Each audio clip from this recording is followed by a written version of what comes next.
The town of Moore had always been quiet, its residents keeping to themselves, and crime was an anomaly. Surrounded by dense woods, it was a place where everyone knew everyone else, or so they thought. Moore's charm lay in its rustic beauty, the small-town atmosphere, and the notion that it was untouched by the chaos of the outside world. But beneath the surface, Moore harbored dark secrets, secrets that the townsfolk were all too eager to keep buried. Ben lived in an old, sprawling mansion on the outskirts of Moore, hidden deep within the woods. The mansion had stood for centuries, a relic of the past with its large wooden beams, high ceilings, and an unsettling aura that clung to it like fog.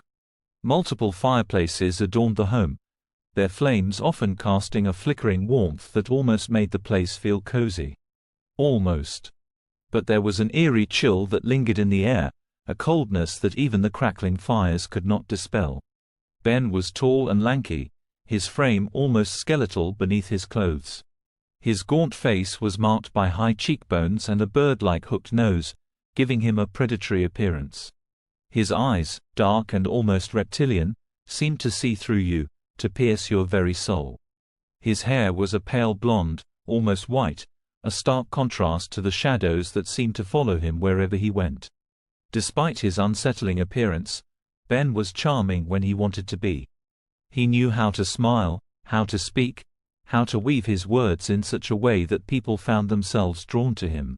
He was a master of deception, able to hide the monster that lurked within him behind a veneer of kindness and warmth.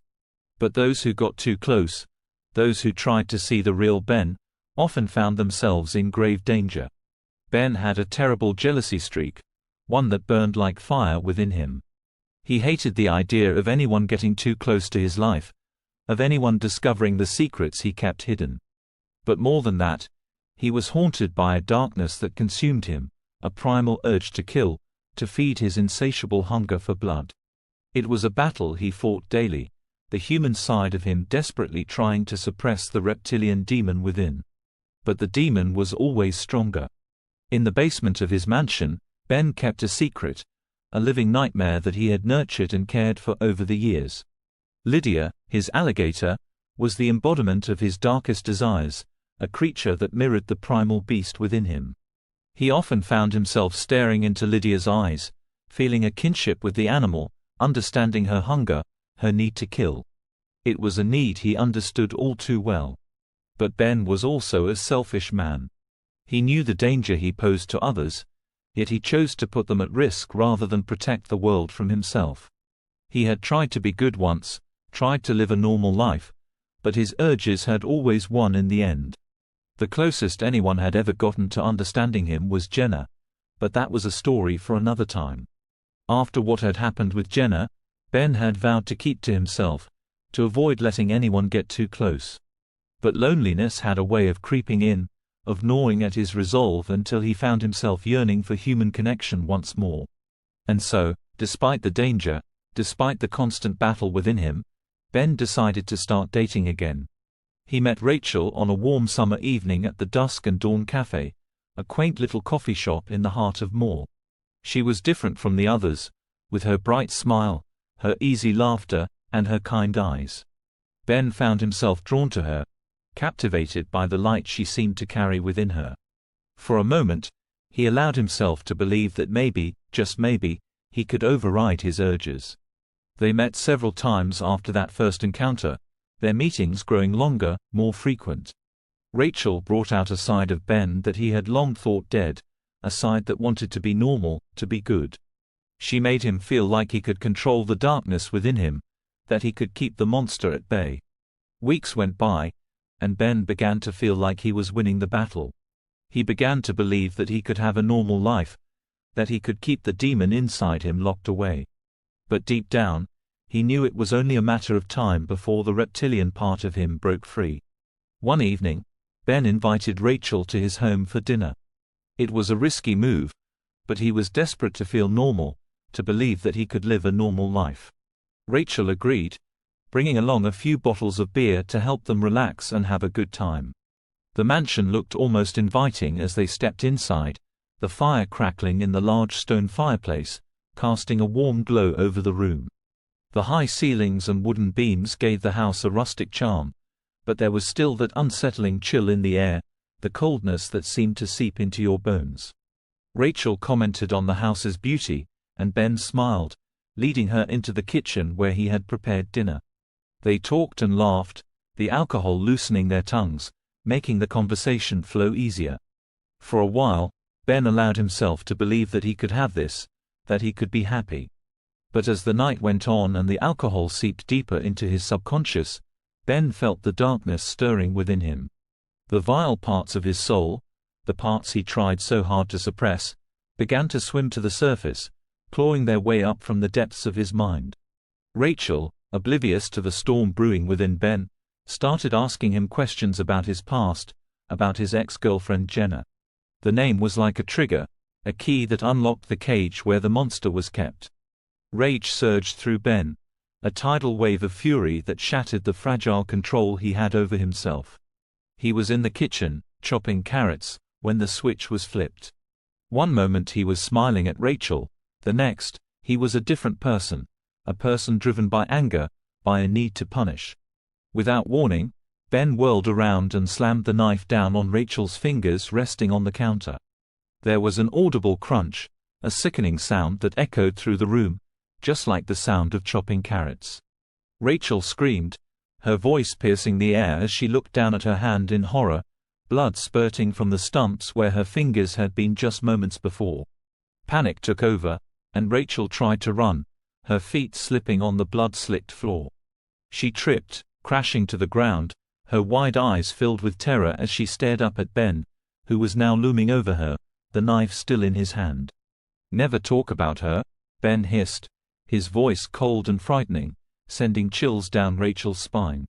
He kicked her hard, sending her sprawling across the floor, her body racked with pain. Adrenaline pumped through her veins, giving her the strength to get up, to try to escape, but she was losing too much blood, her vision blurring as she stumbled through the house. She didn't get far. Ben caught up to her quickly, grabbing her by her long, curly hair and yanking her back. She cried out in pain, her hands clawing at his as she tried to free herself, but it was no use. He was too strong, too determined. He held the knife to her throat, his voice a low growl as he said, "Walk with me." Rachel began to sob, her body trembling as she realized there was no escape, no way out of this nightmare. Ben mumbled derogatory names at her as he dragged her to the top of the basement stairs, his grip on her hair tightening. "Lydia, dinner time." Ben called down the stairs, his voice echoing off the cold, damp walls. Rachel looked around frantically, her mind racing as she tried to understand what was happening. The scent of damp earth and decay wafted up from the basement, a smell that reminded her of a swamp, of something old and rotten. Before she could comprehend what was happening, Ben shoved her down the stairs. She fell, her body crashing against the cold cement steps, the impact sending waves of pain through her broken body. She screamed as her knee cracked, the bone snapping like a dry twig, and then her wrist shattered as she tried to break her fall. At the bottom of the stairs, Rachel lay still for a moment, her body aching, her mind reeling from the shock and pain. The water in the basement was cold, waist-deep, and as she struggled to keep her head above it, she looked around, trying to make sense of her surroundings. The basement was dark, the only light coming from the faint remnants of dusk filtering through the small windows at the top of the cement walls. The water was murky, thick with something she didn't want to think about. And then, in the dim light, she saw something that made her heart stop. A pair of black eyes broke the surface of the water, staring at her with a cold, reptilian gaze. Rachel's breath caught in her throat as she realized what she was looking at. The eyes belonged to an alligator, its massive head slowly rising from the water, the rest of its nearly 8-foot-long body trailing behind it like a nightmare. Rachel began to hyperventilate, her chest heaving as she tried to move, to drag her broken body up the stairs. But the stairs were wet, slippery, and there was no railing to grip, no way to pull herself up. She screamed, a sound of pure terror as the alligator started to swim towards her, its movements slow, deliberate, like a predator closing in on its prey. Rachel's mind was a blur of panic and pain as she tried desperately to escape, her broken body failing her as she clawed at the slippery steps. The cold water lapped around her, soaking her clothes, making every movement feel heavy and slow. The sound of her own labored breathing filled her ears, mingling with the faint splashing as the alligator drew closer. She looked over her shoulder, her eyes wide with terror, and saw the beast just a few feet away now. Its powerful tail swished back and forth in the water, propelling it forward with a terrifying grace. The creature's eyes never left hers, those cold, black orbs locked onto her with a predatory focus that made her blood run cold. Rachel screamed again, a sound that echoed off the cold, damp walls of the basement, but there was no one to hear her, no one to help her. The realization hit her like a punch to the gut. She was going to die down here, alone, in the dark, at the mercy of this monster. The alligator lunged, its massive jaws snapping open with a sickening crunch as it clamped down on her leg. Rachel's scream of agony tore through the air as she felt the razor-sharp teeth sink into her flesh, the pain so intense it nearly blacked out her vision. The beast began to thrash its head back and forth, twisting her body violently in the water, dragging her deeper into the murky depths.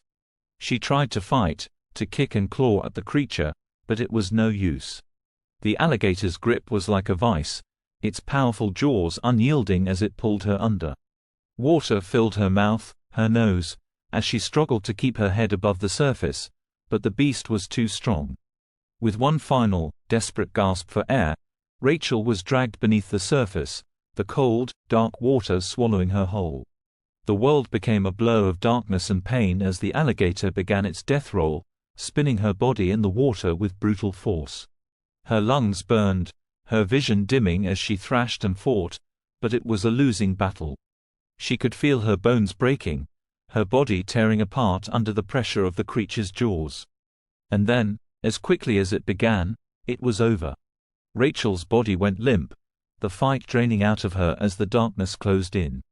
The last thing she saw before the world faded to black was the alligator's cold, lifeless eyes staring into hers, and she wondered, in her final moments, if there was anything human left in Ben at all.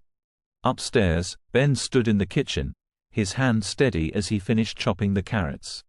The sound of the knife against the cutting board was rhythmic, methodical, a sharp contrast to the chaos that had just unfolded in the basement. He moved with a calm efficiency, as if the violence he had just committed had no more significance than preparing a meal.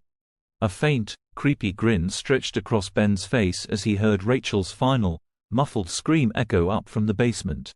It was a sound he had grown accustomed to over the years, one that brought him a twisted sense of satisfaction.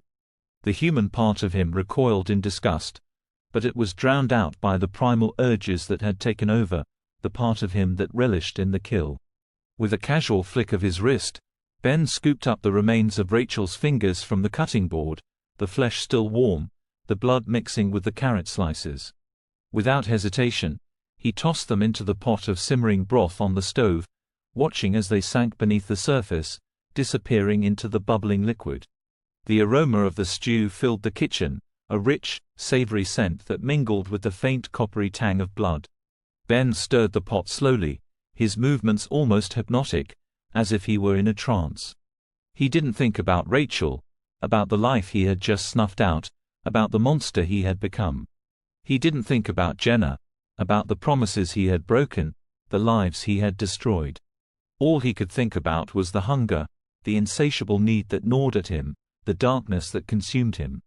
It was a hunger that Lydia shared, a bond that connected them on a level that no one else could understand. They were both creatures of the night, both predators, both driven by a primal instinct to kill. Ben ladled a spoonful of the stew into a bowl, the steam rising up in tendrils, carrying with it the scent of death.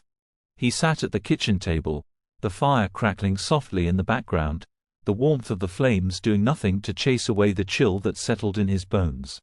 He took a slow, deliberate sip of the stew, savoring the rich, complex flavors that danced on his tongue. It was delicious. Ben leaned back in his chair, his dark eyes staring into the fire, lost in thought. The house was silent now, the only sound the faint crackling of the logs in the fireplace, the occasional drip of water from the basement below. He wondered, briefly, if anyone would come looking for Rachel, if anyone would miss her. But he knew the answer to that already. People in Moore didn't ask questions, didn't pry into each other's business. They knew better than that. As the night wore on, Ben's mind wandered to Jenna, the memories of what he had done to her surfacing like a dark shadow, haunting him. But that was a story for another time, another chapter in the twisted tale of the man who was more reptile than human. Ben's eyes shifted to the basement door, a faint smile playing on his lips. Lydia would be content for a while, her hunger sated, but it wouldn't be long before she grew restless again, before the need for another meal gnawed at her. And when that time came, Ben knew he would be ready. Because the hunger never truly went away.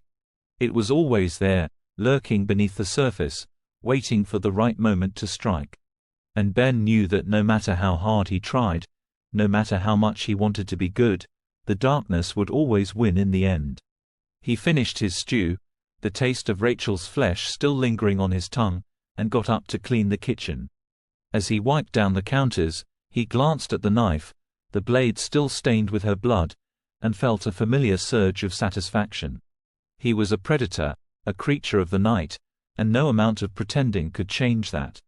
And as long as Lydia was in the basement, as long as the darkness lived within him, there would always be more victims. More screams. More blood. Ben turned off the lights, leaving the kitchen in darkness, and headed upstairs to his bedroom. He paused at the top of the stairs, listening to the faint sounds of the night outside, the wind rustling through the trees, the distant hoot of an owl. Moore was quiet, as it always was, its secrets buried deep beneath the surface, hidden from the world. And as Ben climbed into bed, the darkness enveloping him like a shroud, he knew that those secrets would remain hidden, at least for now. Because in Moore, the night belonged to the predators. And Ben was the king of them all.